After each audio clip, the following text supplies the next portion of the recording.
Hello everyone, and happy Thursday or Friday, depending on when you're watching this. I'm going to be talking about our newfound heroes and their importance to society. Since March 2020, the world has developed into a new normality that we never expected, nor were we ever prepared for. Many families were removed from their schools, dorms, and work locations and encouraged to stay home until told differently. While there was an abundance of people that stayed home, there was also an abundance of people that could not. Essential workers began working unbearable hours, distancing themselves from their loved ones, putting their health at risk, and being the heroes that many still, to this day, take for granted. This leads me to the point that we should respect those who are essential workers. This is because they are the reason why the United States is still standing. In March 2020, Americans began to fall ill to coronavirus. I'm sure you all can remember how abrupt the change was, especially if you weren't employed, or if you are employed, or you have parents who are employed. At this time, the virus was something that many did not understand nor knew how to control. In fact, Americans were forced to transition to remote learning and working from home as a way to limit exposure to the virus. And yes, that is true for many, although essential workers were expected to not only return to work every day, but enhance their work hours as well as continue to provide service with a smile. Essential workers are the reason that some families are able to survive. Grocery stores, for example, remained open during the lockdown and continued to serve communities. According to research done by the North Jersey News, Governor Murphy said that only businesses critical to our response may remain open.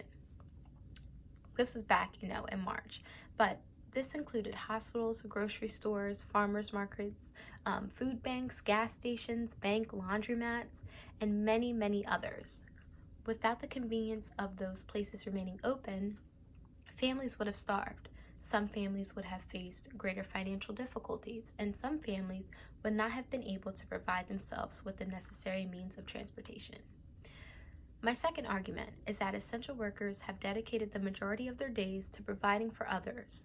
For example, for many weeks, essential workers found themselves closing their stores and then returning again in a few hours to open for their next shift. This kind of consistency can lead to unhealthy sleeping schedules, depression, lack of time with their own families. According to the Brookings Avenue blog, it mentions that for months, leaders in Washington have, said it's not enough to just praise essential workers, but we must also pay them. In the long run, the best way for Congress to do this is to finally raise the federal minimum wage to $15 per hour. Although that fate is still awaiting, especially after senators passed an amendment to prohibit a higher minimum wage during a pandemic earlier this month of February. My next point is that essential workers are spending less and less time with their families. For example, while many families are taking this time to enjoy each other, enjoy their families, essential workers are taking away from their families to provide for strangers. In addition, they have to distance themselves from their families, especially after being exposed to the public. From an interview conducted by South Coast Today, it is said that workers will, open their door, wash their hands, take their clothes off, shower, run a load of laundry, wash their hands again, and then rinse their face. This is the process of coming home for essential workers. It was also found that many workers limit their exposure from their families and continually take precautions to stay safe. Another significant point is that essential workers put their lives at risk daily. Every day, for example, essential workers expose themselves to the public to meet the needs of the public. The coronavirus spreads through, person-to-person contact, and coming into contact with someone who may have the virus is more likely than not. This is very prominent in the medical professional lives. It has been found that while doctors and nurses deserve our praises, they are not the only ones risking their lives during the pandemic. In fact, they represent less than 20% of all essential health workers. There are people, who are housekeeping aides or physical trainers, for example, that still have to be in contact with their patients or customers in order to provide them with results. My aunt, she works at an assisted living community, and her hours doubled because her coworkers were exposed to coronavirus, leaving her and I believe another worker, to have to pick up everyone else's hours. My family and I did not get to see her for Christmas nor for New Year's because she was working. She also ended up being exposed to the virus, and she's recently recovering. It has been months since my family has been able to see her. This is actually common in many families today. Although some are beginning to praise essential workers for their active duty, there are some people who debate that being out in the public increases the risk of the continuation of the virus, and that no one should be out in the public for a limited amount of time. This is not necessarily a fair statement, and is nearly impossible because many do not own a sturdy enough income to not have to go out into the public and earn a living. In fact, the unemployment rate has skyrocketed this past year alone due to the coronavirus.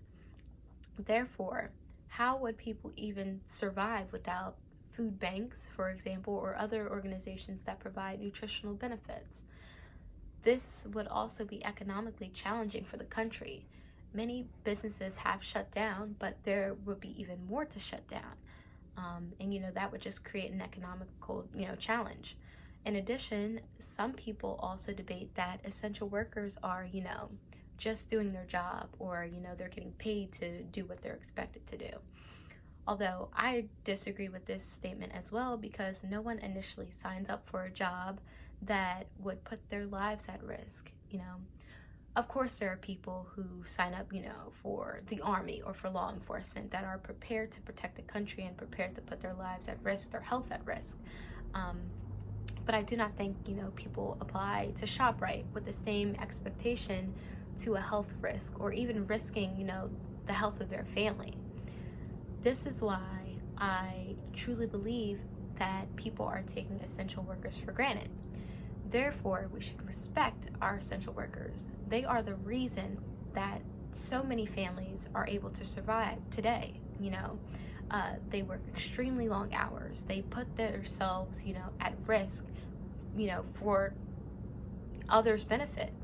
1 year later, and many are still working those unbearable hours. They're still distancing themselves from their families.